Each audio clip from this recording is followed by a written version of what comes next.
Meus irmãos e irmãs, essa passagem da primeira leitura é uma das pérolas que nós temos no Antigo Testamento. E é importante, talvez vocês já tenham lido ou ouvido, mas é importante retomar aqui o grande profeta do Antigo Testamento. Ele viveu uma das maiores crises da religião de Israel. O rei de Israel se chamava Acabe. Então vamos guardando os nomes aí, que esses nomes israelitas são sempre difíceis, né? Então esse Acabe, ele começou a trazer muita prosperidade para o país. O país começou a ficar rico, comerciar com tudo quanto é lugar. E para aumentar a prosperidade do seu país, ele arrumou um casamento com uma mulher, com uma rainha estrangeira, chamada Jezabel.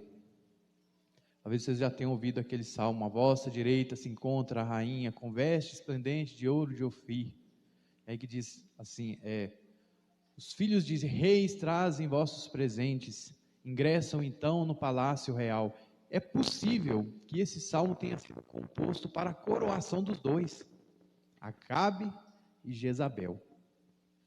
O problema é que aquilo que trouxe a riqueza material, de bens materiais, para o reino de Israel, do ponto de vista da religião, foi um desastre. Porque essa rainha Jezabel, ela era muito devota de uma divindade pagã chamada Baal, que era a divindade da fertilidade. Eles invocavam Baal para ter plantações, para espantar as pragas das plantações. Então o povo, essa Jezabel trouxe sacerdotes de Baal, começou a templos de Baal e começou a perseguir os profetas e os sacerdotes de Deus. E aí naquela região o povo, a maioria era camponês. Aí o povo começou a pensar assim: olha, o Senhor Adonai, nosso Deus, que tirou a gente do Egito, ele é muito bom para a guerra, mas para a plantação, que é bom mesmo, Baal. E o povo começou a misturar as religiões. Veja como passa tempo, entra tempo, sai cultura, entra cultura, e o povo fazendo as mesmas coisas, misturando a religião. No domingo vai na missa, na sexta-feira vai lá bater tambor, e no sábado vai lá receber espírito, carta de gente que já morreu. Essa foi a realidade do povo da época do profeta Elias. Então Elias chegou a ser o único profeta, o único que sobrou. O resto teve que fugir ou abandonou a religião por perseguição. E aí ele fez um desafio no Monte Carmelo. Por isso o profeta Elias é muito ligado a essa devoção a Nossa Senhora do Monte Carmelo, que agora está entronizada no nosso altar aqui, no santuário. Porque foi lá que ele fez esse desafio. E o desafio era o seguinte: se colocou lá uma oferenda, um boi.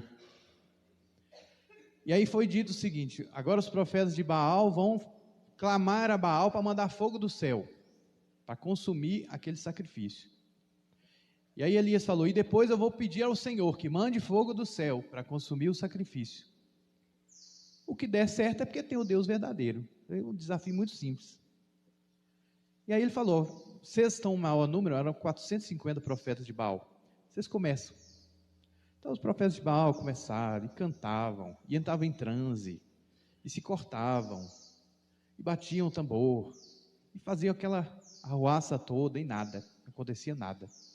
Ficaram assim até a tarde, o dia todo, de manhã até de tarde, fazendo aqueles ritos, aqueles rituais, e não funcionava. É interessante que tem uma hora que o profeta Elias começa a debochar.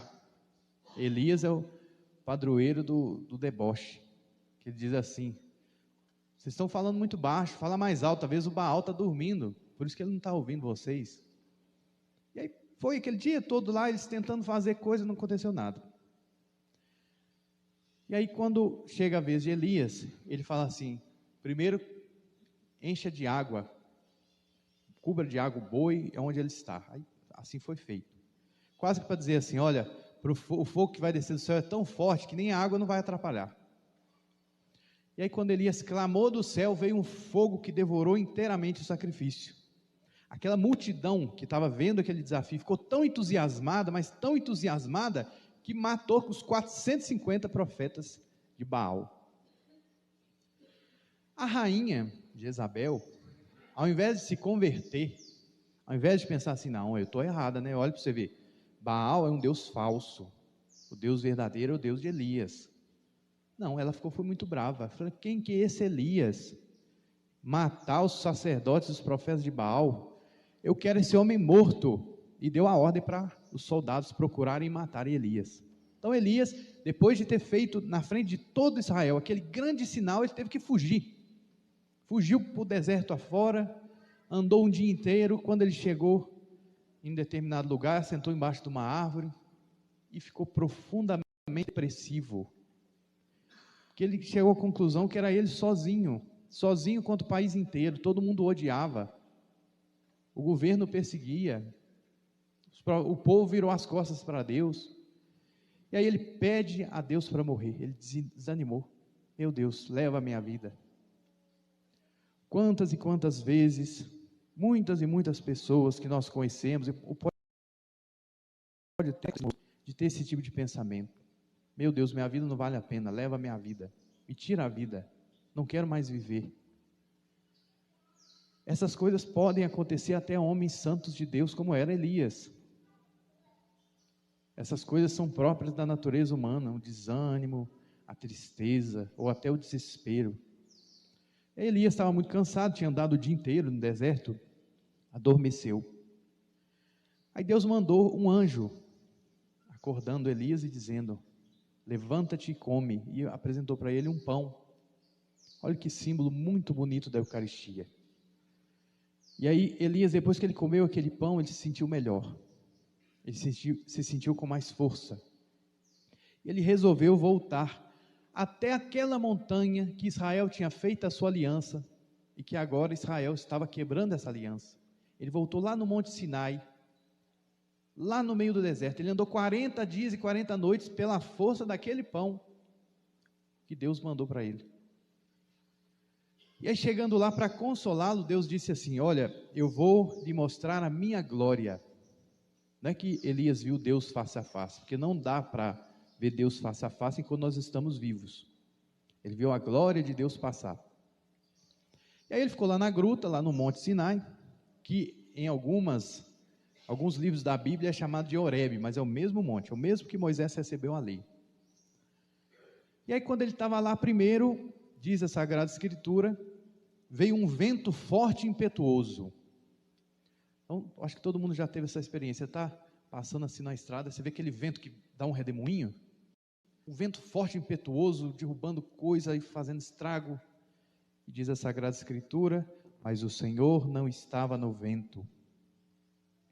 Depois do vento veio um terremoto, imagina a montanha inteira tremendo, o chão rachando, pedra caindo, mas diz a Escritura, o Senhor não estava no terremoto. Passando o terremoto veio um fogo, Elias viu um fogo, cercado de fogo, mas diz a Sagrada Escritura, o Senhor não estava no fogo. Ouviu-se um murmúrio de uma leve brisa. Ouvindo isso, Elias cobriu o rosto com um manto, saiu e pôs-se à entrada da gruta. Ele percebeu que naquela brisa suave estava a presença de Deus. Brisa suave é um dos nomes em que nas orações da igreja, a igreja chama o Espírito Santo. Elias percebeu que era ali que estava a presença de Deus. Temos algumas coisas a aprender com o profeta. Primeira coisa, dia 11 agora foi Santa Clara, né? E Santa Clara, em uma das suas cartas, ela escreve assim, nunca perca de vista o ponto de partida. No Apocalipse, essa mesma coisa está escrita assim, nunca abandone o primeiro amor.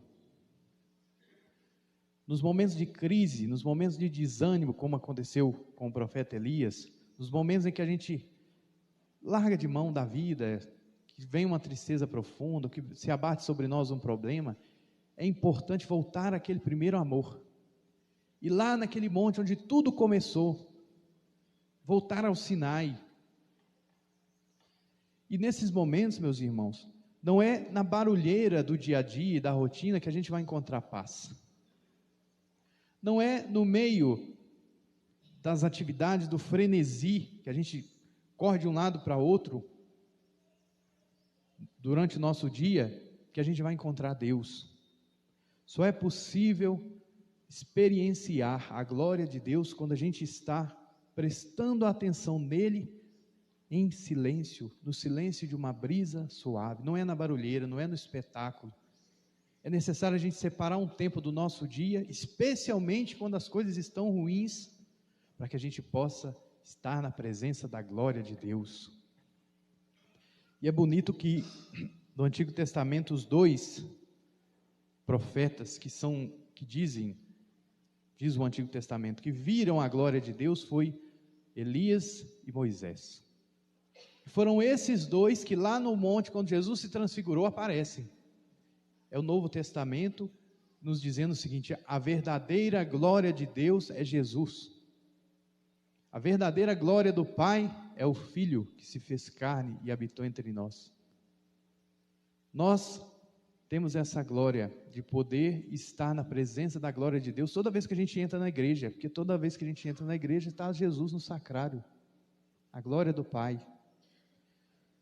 Só que se a gente entra esperando o espetáculo e o barulho do trovão, do terremoto, do fogo, do vento impetuoso, a gente não vai perceber, porque o Senhor não está ali. O Senhor está no silêncio do sacrário. O Senhor está no silêncio da brisa suave do Espírito Santo. No Novo Testamento, Jesus, assim como Elias, ele sobe o monte para orar. Sobe a montanha depois da multiplicação dos pães. Ele disse para os apóstolos que queria ficar sozinho para poder orar e manda os apóstolos atravessarem o mar da Galileia. Aqui, quando se diz a palavra mar da Galileia, mar de Genezaré, outros nomes que se usam, não é o mar de água salgada. É um lago que tinha lá na terra de Jesus, que era grande, de uma ponta na outra dava 18 quilômetros. E que normalmente, em condições normais, você atravessava relativamente rápido, 40 minutos você estava do outro lado. Então os apóstolos entraram no mar à noite, para poder atravessar aquele mar, e Jesus ficou rezando. Primeira coisa, Jesus, se ele não quisesse, ele não precisava rezar. A relação de Jesus com o Pai, ela é direta, porque ele é um com o Pai. Ele é Deus, ele é uma pessoa da Santíssima Trindade. Mas ele quis, até para nos dar o exemplo, até para dar o exemplo aos discípulos, de que é necessário a gente separar um momento em que a gente fica longe da multidão, em que a gente fica longe até dos nossos amigos, como é o caso dos apóstolos, e a gente se retira ao monte para rezar. É que monte não necessariamente é monte físico, não é que você tem que subir lá em cima para rezar, não. O monte pode ser o seu quarto. O monte pode ser, sei lá, o jardim da sua casa, um lugar que você acha bonito, que te traz paz. Mas é necessário separar esses momentos. E aí os apóstolos, começando a atravessar o mar da Galileia, se viram num problema. Devido à geografia da região, acontece muito ali aquilo que a gente chama de chuva de vento. É aquela ventania que costuma arrancar telhado, né? Então os apóstolos ali pelejando para atravessar o mar e do vento contrário, e a barca não saía do lugar. Eles remavam, a barca não saía do lugar. E aí eles começaram a se cansar, a se desesperar. A gente poderia fazer esse paralelo com o profeta Elias. Eles também, assim como Elias, queriam parar, não queriam mais estar ali. Deviam ter pensado, para que a gente foi vir? A gente devia ter ficado lá, porque não fomos de manhã. E cansados de remar sem sair do lugar. Quantas vezes isso não acontece conosco? A gente faz, peleja e parece que nada dá resultado. E a gente se cansa, e a gente desanima. E aí Jesus esperou até as 3 da manhã, finalzinho da noite, a última fase da noite, para vir em socorro dos discípulos. Ele veio sobre as águas para mostrar que Ele é Deus, para mostrar a soberania de Deus sobre todos os problemas da terra. E aí se coloque no lugar dos discípulos. Naquele tempo não tinha luz. Os discípulos ali, aquela ventania, pelejando, cansados, já com os braços doendo de remar, eles veem uma figura andando sobre a água, uma figura humana. Eles se desesperaram, falaram, gente, isso é uma assombração, Deus que me livre e guarde. E aí se desesperaram, gritando de medo. E aí Jesus diz assim, coragem, sou eu, não tenhais medo.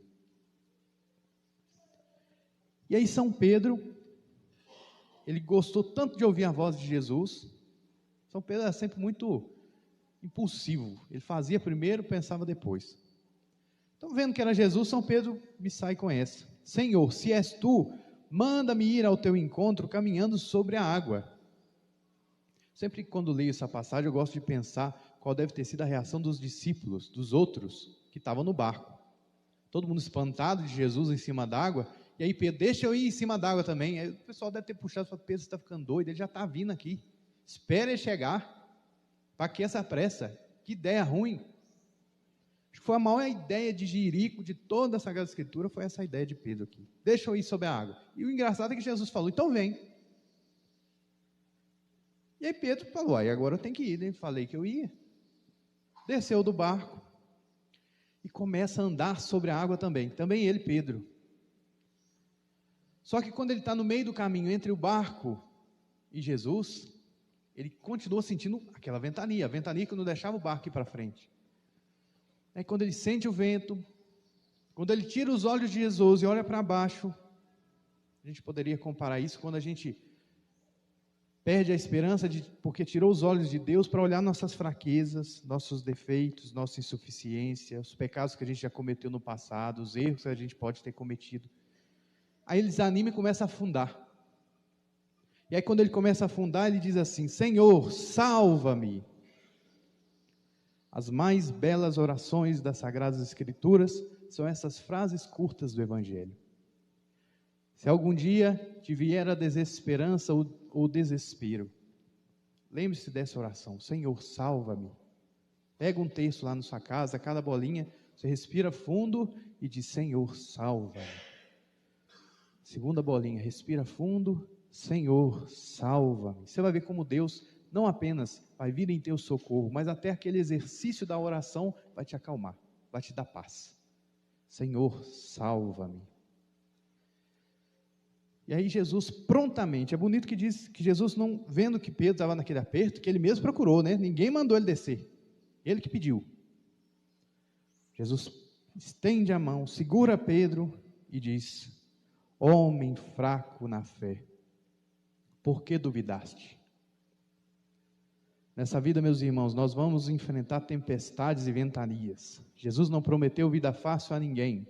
Ele não prometeu que Ele ia tirar a cruz da nossa vida. Ele disse que se nós renunciarmos a nós mesmos, tomarmos a nossa cruz e o seguirmos, nós teremos a vida eterna. Mas chegará o dia em que, depois de passar esses problemas nesta vida, depois de estar afundando nesta vida, o Senhor virá em nosso socorro e nos levará para o céu.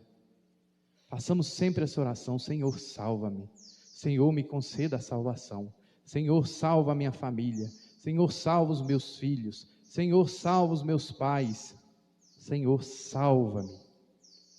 E o Senhor logo virá e nos atenderá. Louvado seja nosso Senhor Jesus Cristo.